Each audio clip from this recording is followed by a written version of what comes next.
2002 সাল শিলিগুড়ির এক ছোট্ট স্কুলে পড়তো রাজ। চোখে স্বপ্ন, হাতে কাগজ আর কলম। সে লিখত চিঠি এক মেয়ের নামে। মেয়েটির নাম ছিল ঈশা। সে ছিল রাজের ক্লাসমেট, পাশের বেঞ্চে বসত। চুপচাপ, বইপ্রেমী, চোখে মায়ার ছায়া।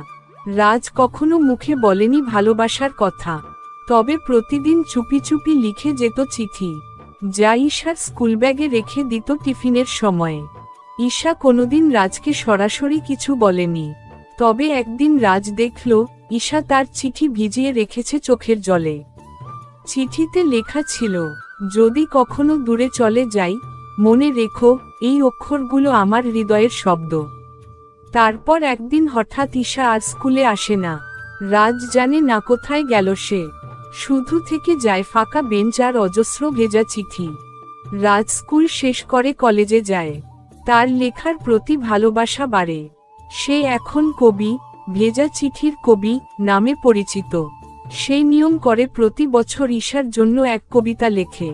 সবচেয়ে বিখ্যাত কবিতাটির নাম চিঠি বৃষ্টি চেয়ে নেয়। তার কবিতায় সবসময় ঈশা থাকে, যেমন ছিল স্কুলের খাতার এক কোণে, প্রথম ভালোবাসার অনুভব হয়ে। 2020 সালের শীতকাল। রাজ হঠাৎ তার মেইলে একটি ইমেল পায়। সাবজেক্ট, তোমার ভেজা চিঠিগুলো এখনো আমার ডায়েরিতে আছে। ইমেল পাঠিয়েছে ঈশা সেন। সঙ্গে একটি ছবি, পুরনো ডায়েরির পাতা, রাজের হাতে লেখা চিঠি, আর পাশে ঈশার হাত। রাজ স্তব্ধ হয়ে যায়। সে এতদিন যা হারানো ভেবেছিল, তা ছিল জীবনের এক ভেজা কিন্তু অটুট অংশ। ঈশা এখন কলকাতায় একটি স্কুলে পড়ায়। রাজ তার সঙ্গে দেখা করতে যায়। সঙ্গে নিয়ে যায় পুরনো সেই স্কুলের বেঞ্চের ছবি আর নতুন লেখা কবিতা। ভেজা চিঠির পাতায় নাম লেখো, যেখানেই থাকো আমার প্রেম থাকবে। ঈশা তাকিয়ে থাকে কিছুক্ষণ, তারপর বলে, তুমি কি জানো, আমি কোনোদিন কাউকে ভালোবাসিনি, কারণ আমি প্রতিদিন তোমার চিঠি পড়তাম। রাজের চোখে জল আসে। বলে, তুমি তো তখন কিছুই বলনি। ঈশা হেসে বলে, ভালোবাসা সবসময় শব্দে আসে না, অনেক সময় সে ভেজা হয়ে আসে চোখে আর চিঠিতে।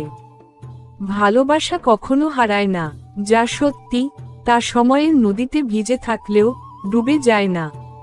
রাজ আর ঈশা আজও প্রতিদিন লেখে একে অপরের জন্য। চিঠি নয়, হৃদয়ের পাতায় ড্যাশ ড্যাশ ড্যাশ। আপনার জীবনের এমন কোনো ভেজা চিঠির গল্প আছে? এই গল্পটি যদি আপনার হৃদয় ছুঁয়ে যায়, তবে লাইক দিয়ে কমেন্টে আপনার অনুভব শেয়ার করুন। আর অবশ্যই সাবস্ক্রাইব করুন আমাদের চ্যানেল। পরবর্তী ভালোবাসার গল্পে আবার আসছি, চোখ ভেজা, মন হাসানো এক ভালোবাসা নিয়ে।